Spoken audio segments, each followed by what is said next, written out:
to another episode of Between Two Rocks, hosted by Axiom Group. I'm the best host, Rob Friesen. With us today we have Peter Nicholson, President and CEO of Wealth. Is that how you say it? Yeah, that's good pronunciation, Yeah. Rob. Wealth, most people get that wrong, but Yeah. it's also a long acronym, which is sometimes difficult. WCPD is what we do. We create wealth. The P is for preservation wealth, which is sometimes even harder than creating it. And the last component is D for donation. So we help our clients financially create wealth, preserve it, and then, of course, the best is for donation for them. That makes a lot of sense. Yeah, I thought so. Yeah. But some people will get it confused, WPDC, but think of us as WC Police. Well, we're not NYPD, the police department, or LAPD. That always gets in trouble. We're WCPD. Yeah, our wealth is short. So well done. So how did you decide you wanted to build wealth for people in your career? Well, I grew up in Nova Scotia, so I was always good at selling. So I was in high school or junior high, I could sell lots of magazines and chocolate bars. So and on my mom's side, my grandfather was a farmer, and I was selling vegetables. On my dad's side, there were more academics, lawyers, and professors, and so on. But I just always wanted to be in business, Rob. And I did a BCom at Dal. It was the only university that would take me in Canada. And I had that trouble too. Yeah. When schools don't want to take you. Yeah, exactly. At least we had one. And the rest is kind of history. I love business, and I'm blessed with 6 beautiful children, and I'd love wow. to. Yeah. Busy guy. I figured out how that happened now. Yeah. My vasectomy is now working, Oh. so I won't have a 7th. I'd hope so. If you do, you have bigger issues. But I'd love for some of them to get into the business world. The first 2 is one's interested in vet medicine, and then that's my oldest son, and my second oldest son is into computers. Hey? Yeah. Disappointing when they don't. Yeah. Well, we love them no matter what. You have a favorite though, right? This is camera, right? This is going to be filmed. Wow, Yeah. we can cut it. Here's what I say to my kids: I love you all, but sometimes I like some kids better. So the love is unconditional, but the like is very conditional, depending on their behavior. And they range in from age of 8, 10, 12, 17, and then 25 and 27. Wow. Yeah, that's a solid answer. I'll Yeah. use Do you have that. children? I do too. 2. Would you like some more from me? I like other people's kids. Okay. Yeah, exactly. Yeah, they're always other kids. They're so well behaved. Yeah. Yeah, Yeah. they're different when they're. Can you give us a background on, you described the acronym, what your company stands for, but could you really dig in and let our millions of fans understand what you do for them as it relates to, the mining industry? Okay. Yeah. So, look, I think probably the best thing I've accomplished structurally is in 2006, Stephen Harper finished the job that Paul Martin started, which was they wanted to promote more philanthropy, more donations. And they said if you have public stock, you don't have to pay a capital gain to donate. I'm going to have to stop. Okay. You said a politician finished a job? Yep, that's right. Stephen Harper finished with Paul Martin. Paul had a 50% capital gain inclusion, so when you gave stock, you only had to pay half your capital gain. And Mr. Harper said, "We'll go to 0 to promote even more, and also to match the Americans." So Canada's always, we want to be similar to America tax-wise, so we can continue on with great trading, and they're by far our biggest trading partner. So yeah, no, that was a big coup. I did it in 2006. We're the first in Canada, our firm. We had 3 other friendly competitors join, soon thereafter, several years, and but it's made a huge difference in exploration and getting more exploration dollars in. And just by happenstance, we are also using those. It's by choice. If you want to give to philanthropy, you can go to those flow-through shares, which are all capital gain. That's why they were so neat. They're 0 adjusted cost base, because you get 100% tax deduction. And it really, really took off. 17 years later, I'm pleasantly surprised that we're probably about 80% of all the flow-through market uses a structured flow-through.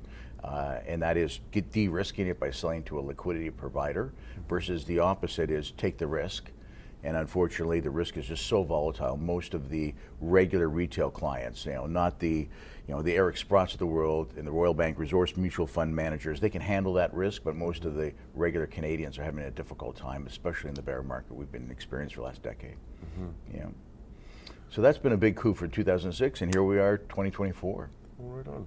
So you mentioned philanthropy. What have you seen the wealth that you guys have created go to in a positive way through this industry? Yeah, well, it ranges from very small grassroots charities. We're helping one that they help high school students. So the donor is very involved at grade 12, grade 11. The principal chooses two from each high school. In this particular one's in Ottawa, where I'm based, and $150 a month gets them financially stable. So they're in a very unstable home, maybe they're working 3 jobs. Academically, they should be able to graduate from high school, but financially, broken homes, other issues, it's holding them back. Just a small $150 a month is all they need to be able to graduate from high school.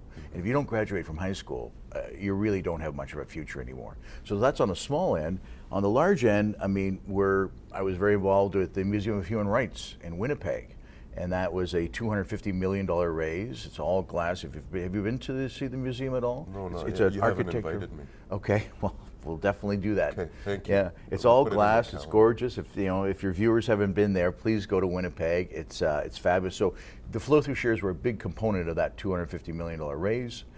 We raised for every university and hospital. We're very involved with the University of Saskatchewan, University of Regina, the hospitals there, the universities. That's where most of our main donors go. But then they go right down to churches and synagogues and small grassroots where literally a $5,000 donation, $50,000 donation can really move the needle. And some of them are actually offshore too. We're helping in India, Philippines, Africa. And so, but that's what we do, and what a great job. I get a charge a fee to help people give away their money. Yeah. My accountant says, that's brilliant. Why do they need your help to give away money? Well, we do it in a very tax efficient manner. Can I help? Can you help? Yeah. Well, Give I don't away want to money? upset Doug and Axiom. I hear you're one of their top people, so I couldn't. You're right. Yeah. And I'm sure that came straight out of his mouth too. Yeah, exactly. I'm sure you have a non-compete clause and so on. I can't. They I don't locked want. me down. I don't want to. Yeah, I don't want to hurt Axiom at That all. was their long-term signing. So we've talked about your background, a little bit about what your company does. Do you see, we're at PDAC, largest mineral and mining conference in the world probably, and I assume you're here for more than just this interview, but do you see this as an opportunity for this sector to be integrated and become part of the communities that they're working in and around? Because a lot of mining companies are diverse throughout the world. Is this an opportunity for them to become a part of that community in some way? Yeah. Well, we also deal with a lot of the mining. Our flow-through shares we sell to a liquidity provider. They're a perfect fit for anyone making over $200,000. So a lot of the mining executives, the board members, they're making that kind of money. And they also want to give back to their community. A lot of indigenous communities, of course, that's where the minerals are in the northern, more remote areas. And it's been a huge win to put money back into Noranda, Rouen, or up in the Athabasca region, or in remote areas of British Columbia, Northern Ontario. So we're the biggest employer of indigenous, the mining industry, and the flow-through shares are allowing them to be very entrepreneurial, and there's been lots of hockey rinks, community centers built with our philanthropy because of the flows. So it really is a feel-good area, and I like the future, especially the future of Saskatchewan, where we're spending more and more time as a company. You've got great potash. The world needs better fertilizer to grow and feed the world. Phenomenal uranium. Now we're getting lots of copper discoveries, lithium. So I think for the 1.1 million people in Saskatchewan, they're on the right trajectory for great wealth. Yeah, I see that. I see this as a perfect opportunity to create the sense of community and have mutual benefit for any potential project or work that's going on in the region. Yeah.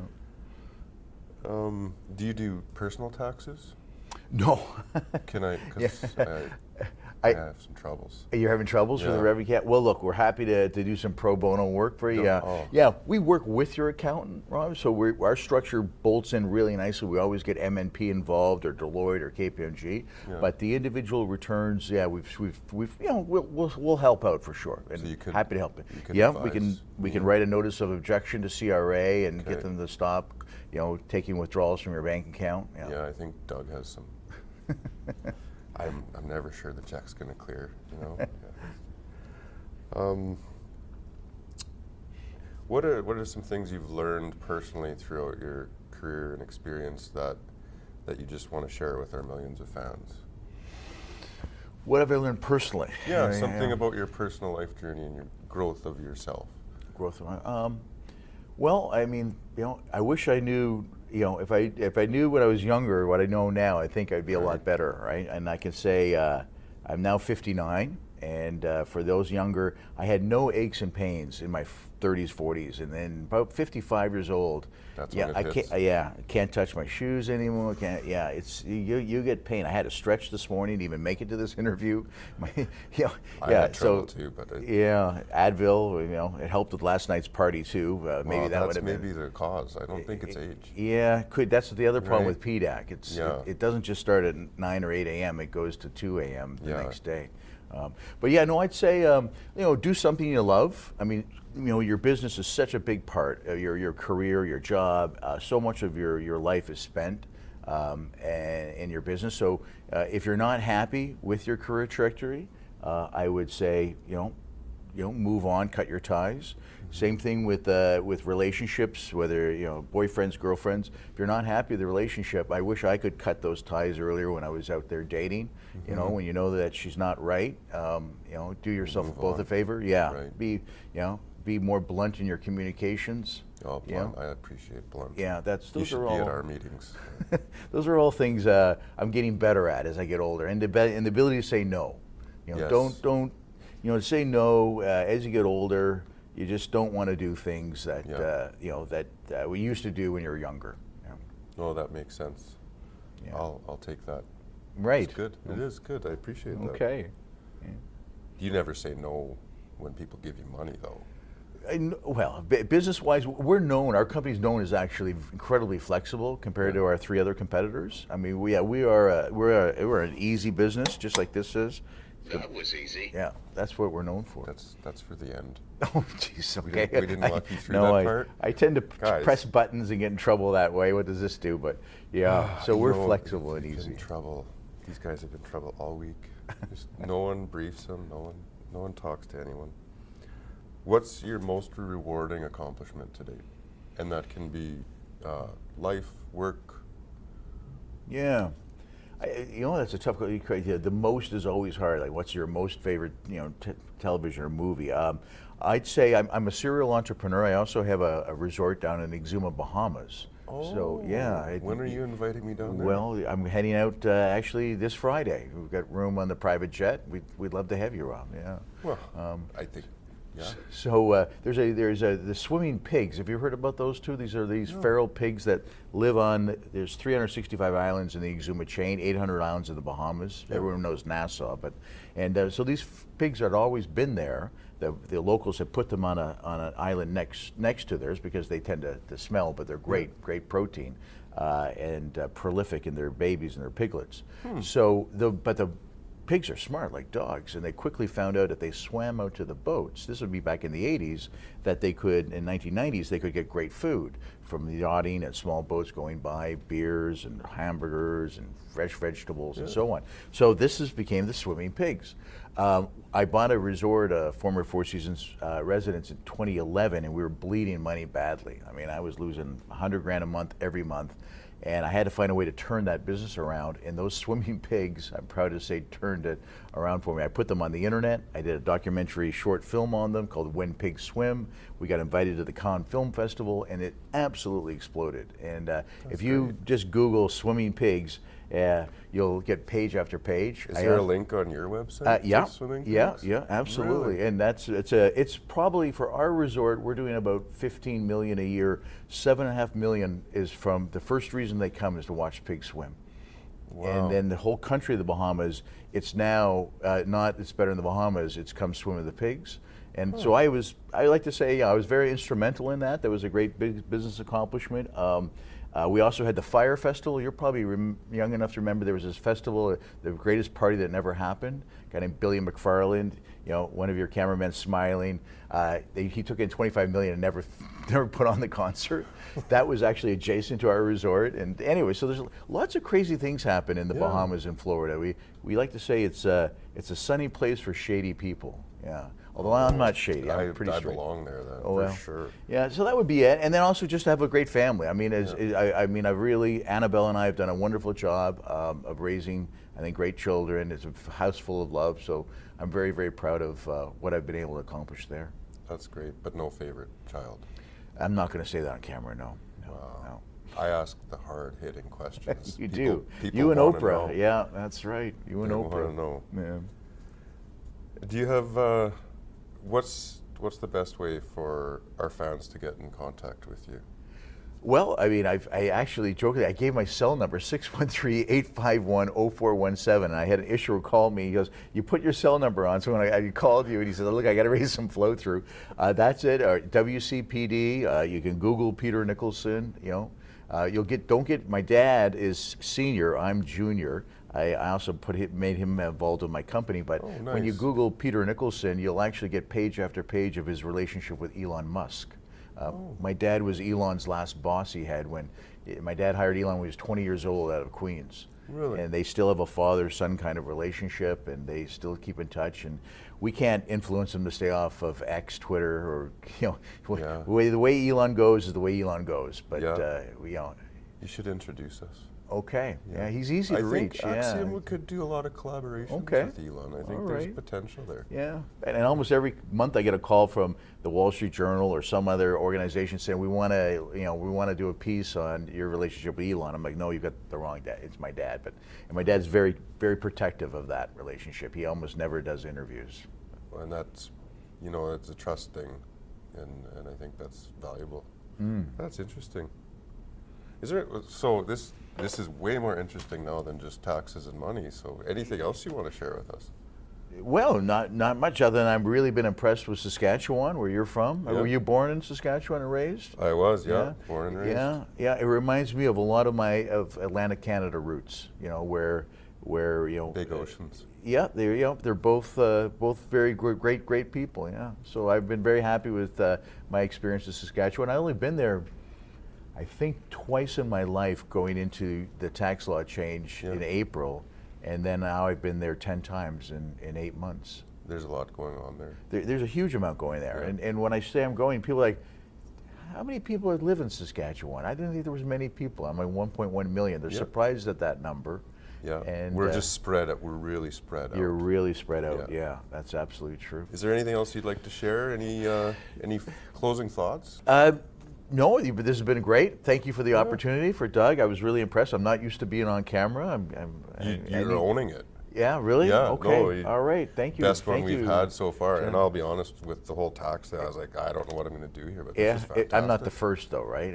No, you've had some others. Yeah. Well, you got to test the waters. Okay. But you're the best. Yeah. Oh, excellent. Yeah. You weren't the first. You won't be the last, but definitely the best so far. I mean, taxes, you're right, tax is so goddamn boring. How are you going to have any fun with it? But, I mean, I have to say, Justin Trudeau has made my job a lot easier. I mean, most of the people in Saskatchewan and the high-income people, they can't stand him. Yeah. I've been in this business since '87. I have never had a prime minister that is so disliked by the business people. So I think the Conservatives have got a very clear path. And the Sask Party as well, of being reelected and moving forward. But I mean, we just help you pay, take a 25% reduction on your bill, a bill you hate to pay, with a lot of emotional baggage attached to that, and that's what we do, and that includes our fees. And if you want to give those charity and not make a 25% return, you could basically give the equal amount in donations at a 1 cent cost. So if you're planning to give donations, if you're not happy with how much tax you're paying, then reach out to us and we'll help and create jobs and create more critical minerals to save the world. So and then you grow a sense of community within industry. Grow a sense of community, yeah. No, I really been very happy the last 17 years of this business as it's grown and seeing helping people. Yeah, we've We're now over $350 million to charity. Our donors have given away using the structure, That's and fantastic. well over $1 billion of drilling. And it's been a very difficult market. Well, hopefully this is the bottom of the stock market in critical minerals and mining. We need our bull to start. Yeah, and I think your company provides opportunity for everyone to benefit. That's which right. is great. Yeah. Okay. Thank you. Thank you. Great Can to you see- push that? Oh yeah. That was easy. Thank you you go. for your time. Okay. Great.